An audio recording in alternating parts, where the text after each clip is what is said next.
From Beast Mode, can the Seahawks still rally to make the playoffs when Russ comes back? All right, we'll hit this kind of similar question again. It's fine.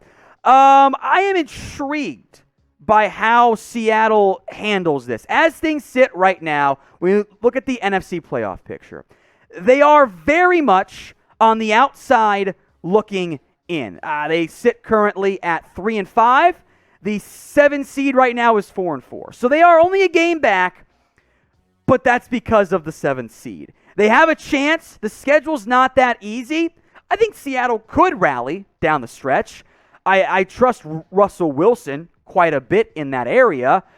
We'll see. I think the way that the other NFC teams have played while Russ was out has been a big boost for Seattle. So what do you think? Will the Seahawks make the playoffs? Get your predictions in for me right now in the comments section. Y for yes or N for no. From Connor Clark, will the Seahawks trade Russ next offseason? Yes or no? If I had to pick one right now, I think I'd go yes. I don't want them to. I think it'd be a bad decision, but I never thought it was going to happen last offseason, but I do think it's much more likely this offseason because it's much more feasible from a contract perspective. They left open that door by not restructuring his deal to save money this season. Timmy Turner, what is the current playoff picture, and can the Seahawks make the playoffs? Well, Sam, if you could pull up the playoff picture, perfect. Here's what it's looking like right now. Seattle, as you can see kind of down there below underneath the category that says others, they're sitting at a 3-5 record. So can Seattle make the playoffs? I do think that they can. Now, their next 2 games, I believe, are very, very difficult. I forget who exactly they play, but I remember that it's a pretty tough matchups their next 2 games. So, but they play Green Bay this week, and obviously being in that division, then they play the Cardinals the week after that. Being in that division, it's not going to be easy. However, Russell Wilson's coming back, and as long as you got Russ, you got a fighting chance. So if you can get somewhere around 10 wins, that does give you a chance, but they definitely need to start turning it on here and start winning some football games. From Anthony, can Seattle turn their season around and make the 7th seed? I think it's possible that they could go that route. It's going to depend a lot on how much Russell Wilson can really rally them because they have a tough path moving forward in that division. The 7th seed, since they're out of the spot, does make it possible for them. This next one's coming in from Barrett B49. What up, Barrett B? Who's the most underrated team right now? So this is actually a pretty good question here. In terms of what exactly is an underrated team, I'll say a team that nobody is really thinking about because they lost a few games and they're 3-5. I'm going to throw out the team, the Seattle Seahawks, who they're about to get back Russell Wilson. You can make the argument that they're the worst team in that current division.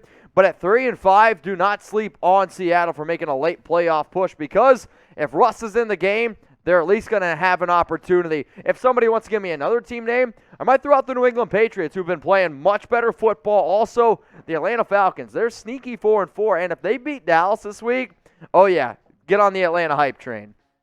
Noah Dye, you're next up here on NFL Daily.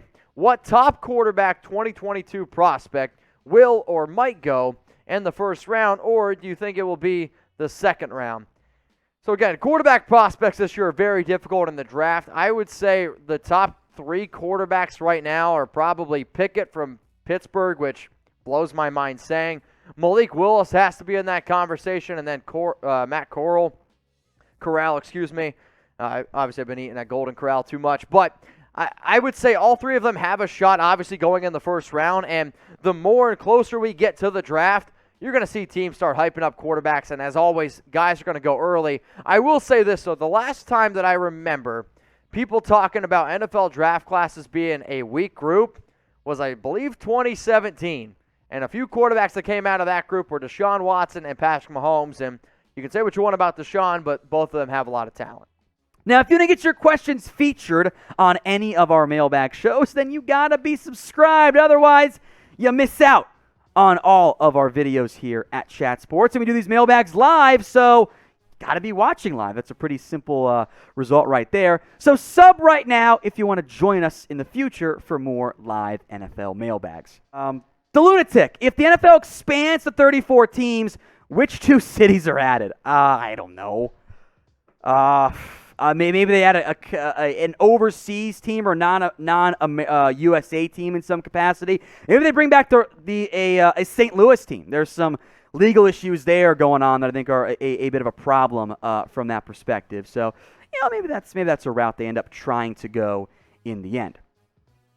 From Riley Gamer, what's the best team in the NFL? The Cardinals have they have the best record, and they took it to the Cardinals with a backup quarterback in without DeAndre Hopkins too. I think the Cardinals are the best team right now. From Jillian, who do you think is the biggest contender in the NFC and the AFC? The buys mean a lot this year. NFC, I think there are 5 teams. Cardinals, Rams, Packers, Bucks, Cowboys. Pick one. You're probably right. AFC, Titans. Without Derrick Henry, you feel less about, but they just beat the Rams. Maybe it's the Titans. Chargers have not been consistent. The Bills, I think I'm going to go with Bills, but they lost to the Jags. The AFC, a bit inconsistent and a bit more wide open. Now, if anybody out there wants to bet on any NFL game this week, you can do it at one place and one place only. That's with BetUS, the #1 sports book on the internet. And luckily, I'm going to pat ourselves on the back here. We got the #1 deal on the internet. Huh? Mitch, #1 deal. How do I get it? Go to chatsports.com/bet. Use promo code NFL Daily. That's going to get you 125% deposit bonus. Now, if you put down $100, you're going to get $125 for free. And for first-time BetUS users, we're also going to throw in a free NFL jersey. Yes, a free NFL jersey. So all you got to do, use the link, chatsports.com/bet. Promo code NFL Daily. We'll cycle through some jerseys that we have on stock here. And then what I want you to do is send me your account number. Send me a bet that you made, because if I'm being honest, y'all, I've been struggling in the whole betting game for the last week or two, so I need to see what you guys got. Email me that jersey at chatsports.com. Then we'll figure out, your address, your size, all that little logistics there. But you got to get started with BetUS. It's for first-time users only.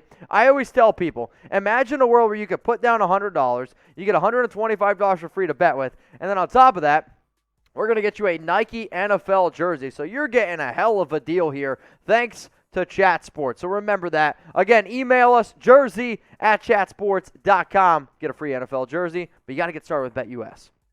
Now, Thanksgiving is right around the corner, and if I'm being 100% legit with y'all, I'm not the biggest fan of Thanksgiving food, so I want to put this one out here. What's the better Thanksgiving side? Is it mashed potatoes or is it stuffing? Please type M for mashed potatoes, or you can go ahead and type S for stuffing. If you're the kind of person that's like, you know what, man, I just like to mix everything, you can go ahead and type SM down in the comments. If I had to pick between both, I would say I would rather have good stuffing over good mashed potatoes, because I think mashed potatoes are a little bit simple personally, but both of them I usually end up passing on if I'm being 100% honest. Looking at a lot of the comments, I'm seeing a lot of S's. I do know this. Tom's favorite thing to eat on Thanksgiving is mashed potatoes, which maybe that tells you a little bit more about Tom. From Cody the GOAT, what position is the weakest in the 2022 NFL Draft? I think quarterback, from what we've had in recent years, really stands out as a not great position grouping to deal with. Top of running back is not great. I think some of the bottom, the depth is solid. I don't love the tight end class either, because my boy Jaleel Billingsley was a head case for Alabama this year, which kind of sucks. I like the defensive ends. DT's a bit thin near the top, but quarterback stands out the most to me.